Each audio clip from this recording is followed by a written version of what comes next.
Happy Friday, newsies! It is I, Becca Lori Hector, here with your next installment of Neurodiversity Newsstand. Welcome back to the channel for those of you who are joining me again. Those of you that are new to the channel, welcome. Every Friday I do a nice little wrap-up of the neurodiversity news that I get from my two Facebook and LinkedIn groups called Neurodiversity Newsstand, and I kind of sum up the week's news for you here once a week on my channel with Neurodiversity Newsstand. So welcome if you're new. If you enjoy what you see and what you're watching, please give me a thumbs up and subscribe. I would appreciate it. Moving on. Well, welcome back, newsies. I am excited to have you guys here. I am excited to be doing the news this week. I'm feeling a little bit lighter. I'm feeling a little bit more together. I hope you guys are too. You're sort of settling into some kind of routine with this jazz that's going on. I mean, it's our world has been turned upside down. There's no way to sort of predict what's going to happen next, or for how long it's going to be like this, or if it's going to get worse before it gets better, and all of that stuff. And so we've all kind of been readjusting to this new norm in our lives. And so I've been doing that too. I've been sort of trying to recoup and figure out how financially I'm going to make it this month. And I've also been just kind of falling into a new pace, I want to say, like a new pace of life I feel like we have, which I have to say I am not alone. Many of us on the spectrum are sort of enjoying this. And I know a lot of people have been asking me how I'm handling it, what am I doing, etc., etc. And so I've been giving advice out and things like that as we've sort of been going along. But one of the things that I realized as we were sort of going along is that so many of us were afraid to kind of admit out loud that this crisis, this horrible thing, has sort of lessened our load a little bit. It's definitely slowed the world down. It has lessened the social obligations on everybody. And the speed is allowing us to really spend time with the people that we like and process that time properly, which I think is so super cool. So it's been interesting. It's been interesting to watch it, and I am going to fully admit out loud that I am enjoying this new slower pace. I am enjoying not having so many social obligations, and part of the reason that I think I'm enjoying it is kind of twofold. First is that I'm not really struggling. My life hasn't really changed that much. And I don't know if you're supposed to be happy that you live a quarantine lifestyle, but I do. I guess I live a quarantine lifestyle. And so I'm not feeling that need as an introvert, especially to really rush out and do any of these missing social obligations. What I'm feeling is a lot more freedom in my life, and I'm feeling a lot less weight on my shoulders about doing some stuff and keeping up a certain pace. And so I'm sort of enjoying it. I'm having some more free time to write. I'm writing things that are not my usual, that are not like necessarily autism things. And I'm enjoying it. So I'm hoping you guys are too. I'm hoping there's a little bit of something we can salvage from this situation, and I hope you guys are spending some more of your free time doing the things that you enjoy. This is sort of, as autistics, this is what we've asked for so long. I mean, I feel terrible, but it's like you know, the way that the pace and the way that the world is functioning right now, minus the illness, is sort of the dream that I had about how I would love the world to be. So I'm enjoying it. Yeah, I'm going to admit it. And I know a lot of us are suffering out there. And my neighbors, it's not, you know, I'm not untouched by it. And I'm not trying to diminish the hugeness of what's going on. But what I am saying is here we are, here we sit in it. And for those of us that are still healthy, and for those of us that have been, you know, paying attention to the warnings, we're now home and healthy and looking for ways to occupy our time. And so I hope that you guys are choosing healthy ways to occupy your time, and you're taking advantage of all of this extra free time and alone time instead of letting it get you down and pull you down into some depression and that kind of thing.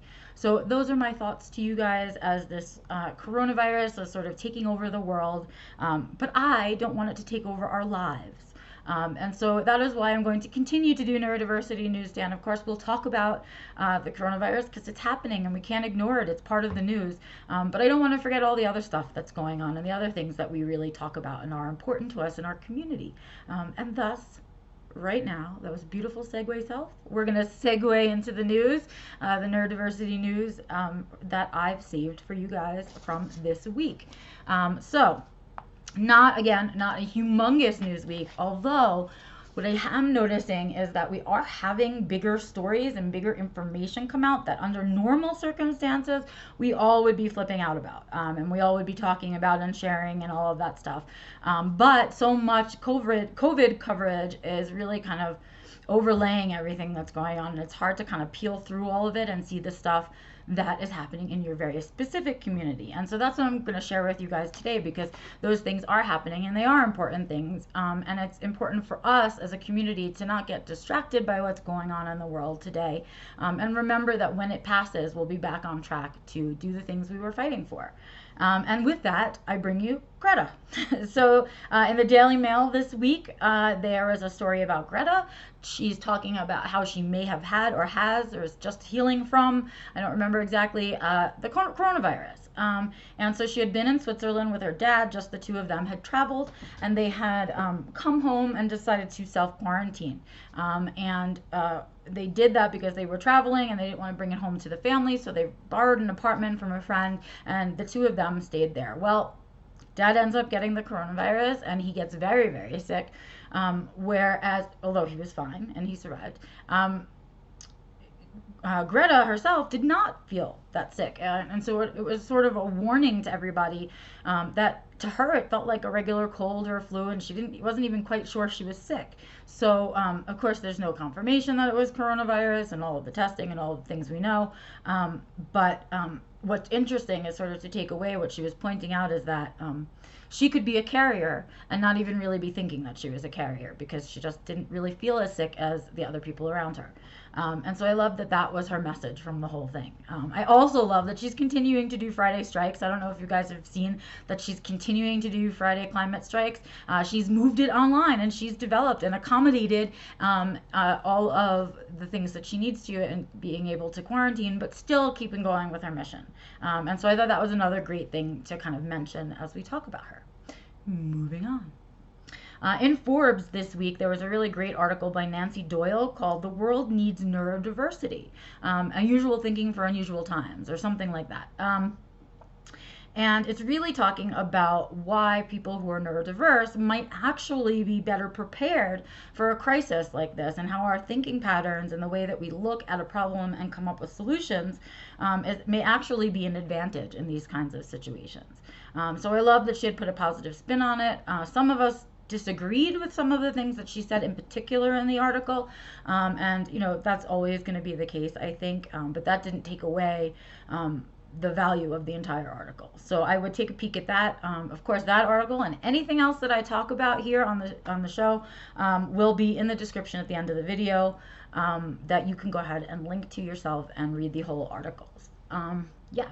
So next up was a really beautiful blog piece. I mean, a lot of us were just like, this is gorgeous writing. It was just gorgeous writing, for aside from the fact that it was a really pertinent piece and really important. So it was called "Stimming My Way Forward," and it was a blog piece by Cassandra Nelson, and it was on autistic health and well-being.com. So autistichwb.com, and it was all about how she kind of goes through life stimming at all of these opportunities that kind of pass her by, and stimming at things that she's never really given herself a chance to experience. So it was a really beautiful poetic piece, and really gorgeously written. So Cassandra, I hope you hear the shout out. We are all sending you some love. It was a really beautiful piece, and I'm excited to share it with everybody. If you didn't get a chance to read it, again, it will be in the description for you too. I think you should take the time and just give it a read. Next up, this is the particular news that I was talking about when I said, under normal circumstances, if news like this hit our community, we would all be talking about it. But because coronavirus is taking over everything, it's not been as big a deal as it would normally be. Okay, why? Well, Autism Science Foundation put out a little article about the CDC's new count. Yes, our yearly count is here, or whatever, every couple of years they do it, I guess. I don't know. But they've once again counted 8-year-olds. So it's, again, not an accurate number because we know so many of us are diagnosed late in life. And so since they're still just counting children, they're counting 8-year-olds to be exact, that's the numbers that we're talking about. And not surprising to any of us in the community, our number went down. So we were 1 in 59, which was a really big deal, but we are now down to 1 in 54. So 1 in every 54 people is autistic. That is the numbers that we're looking at. Some other little facts and figures that came out with that, it was the same kind of, what is the word? I lost the word. There was the same amount of cases of it found in whites as well as other races. So what we're seeing is that it's not a racially based disorder, disease, whatever, difference that we want to call it. So we're seeing that being the same, the statistics of that. However, they are still saying 4-to-1, boys to girls, and I have to disagree. I think there are just way too many of us that have been diagnosed late in life and that get diagnosed over 8 years old that we're not counting in these numbers. And so it's not, I don't think that's a real ratio. I think we're probably closer to 2-to-1, if not a 1-to-1 ratio. That's just my guess, and that's just what I see anecdotally as I function in our community. So the other thing they found was that the girls that usually get identified have intellectual disability. Not necessarily something I see out there in the world, but that's what the numbers are telling them. And then, of course, they let us know that girls get diagnosed later than boys. And, of course, those that are of some of the races other than white are being also diagnosed much later in life than white boys. And that's not surprising. We know that that's the group of people that they were looking for a very long time was white boys. So there we go. The numbers show us what we've been doing in our history, and if we want those ratios to change, we need to start counting differently, and we need to start counting different groups of people. So again, I don't really feel that this is an accurate number, but I do feel like we're getting closer. Much closer. So I'm excited to see that. And I was shocked. None of us really talked about it. But if it had been any other time, we all would have been about the whole thing, right? Those 5 people make a big difference in our counts.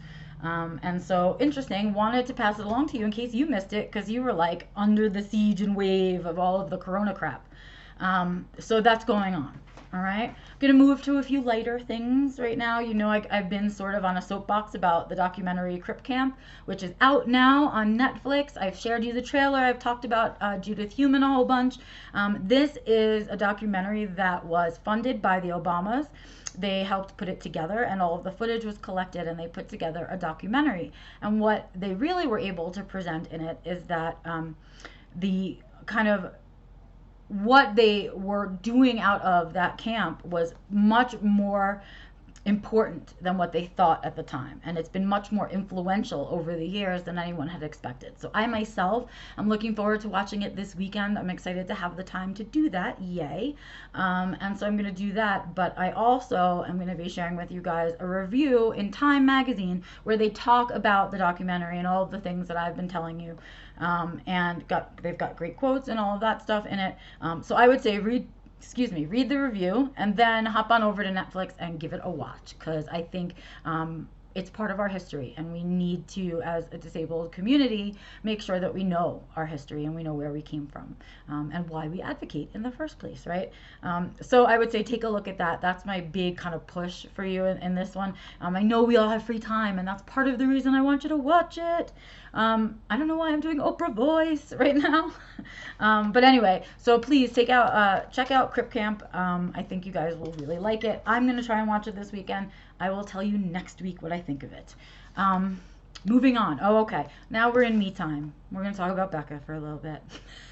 Sorry, guys. That's really all we had kind of in Hot Pocket news or Hot Topic news. If you guys think I missed something, because I am just as inundated as you are. So if I missed something that you think I should have talked about, if you're doing something you want me to talk about, if you've written a blog, you have a book out, something else that you're working on, send me an email. I'm really willing to share a whole lot of stuff. My email is info@beccalaurie.com. But we will go back.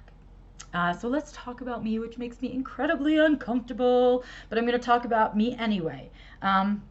This week I had some things come out. I'm trying to keep busy even though all of what I had scheduled isn't really happening. So what I did with my free time was write a lovely piece, I think it was lovely, about how you guys can handle the anxiety that sort of surrounds this whole crisis, and really any crisis. How to keep yourself grounded and how to make sure that you're taking care of yourself, and you don't get lost in just the urgency of the whole thing. So that I wrote for Spectrum Women magazine. It is out now. I will share a link with you guys. If you like it, please share it. It's obviously time sensitive. And I would love to help as many people as I can through this time. So I hope you'll read it, and I hope you'll share it with some other people. Additionally, for me, my really big news, my big thing that I'm doing right now is in trying to sort of reorganize about, what I was going to do. I mean, all my speaking engagements were canceled. All the stuff that I was going to be doing is all canceled. And so I have a lot of free time, but I also am going to be missing talking to so many of you. And so what I've decided to do is do a online presentation of my keynote that I was going to be doing at a bunch of conferences. And I'm going to do it online for you guys.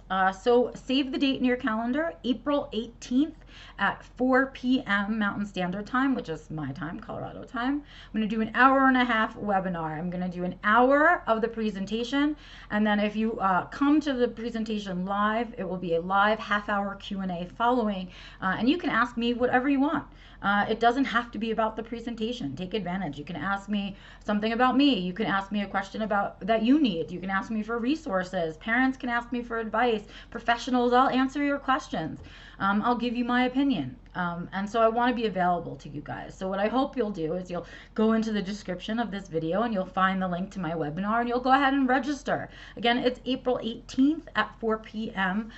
It will be recorded, and then I think I'm also going to have it for sale afterwards in case you miss it. I'm keeping the price really, really low, you guys. Right now, it's only $35. It might go up as we get closer, so I would go ahead and register right now.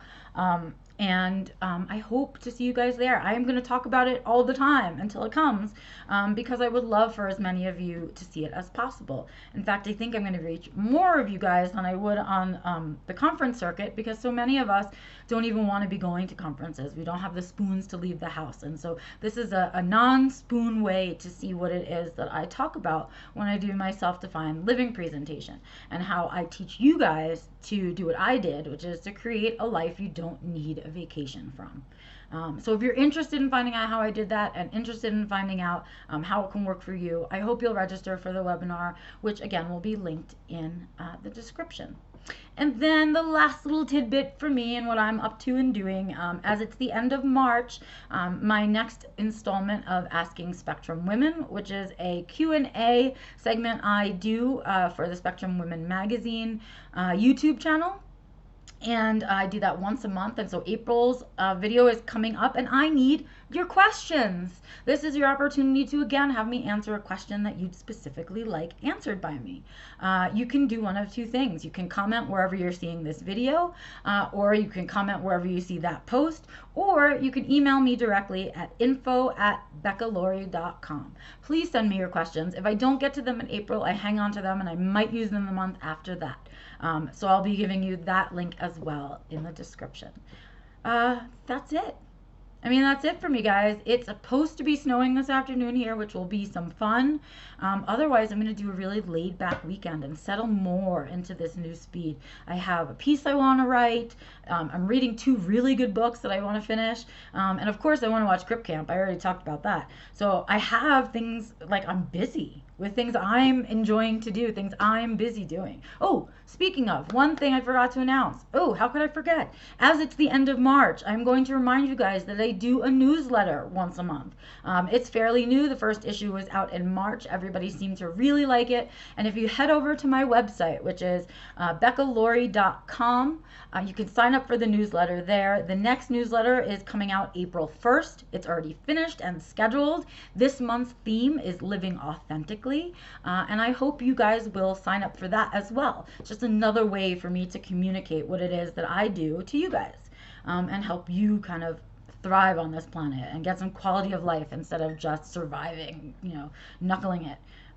So yeah, so that's out too. So my webinar, Asking Spectrum Women, is out there for questions. The piece that I wrote about crisis anxiety, and of course the newsletter. How could I forget? So go ahead and check out some of those things that I've got going on. I'm trying to keep busy putting out content for you guys so you have stuff to do and stuff to learn and stuff to watch when you're sitting in quarantine. All right, with that, you guys, I hope you will take some time this weekend to do the things that you enjoy. And if you don't know what those things are, take some time this weekend to figure it out. Try some new stuff. Enjoy it and share with me. Share with me whatever you end up doing. I always love hearing from you guys, whether it's in the comments or you send me an email. I love hearing from you guys. So I hope you have an amazing weekend. I will see you next Friday for Neurodiversity Newsstand. And if you want to catch me again and you're interested in seeing me live, you can catch me on Tuesdays at 2:20 p.m. Mountain Standard Time right here on this channel, where I do Becca's Backyard Live, and it's kind of a more low-key, really about my life and what's going on kind of vlog. We have a little fun back and forth. It's a little support groupy. We have a really good time. And you can come and watch and not participate. Nobody cares. And that happens every Tuesday on this channel. I live stream. So I hope to see you in one of those places, if not all over the interweb, wherever I see you. Make sure you say hi and comment. Have an amazing weekend, guys. I will see you next week.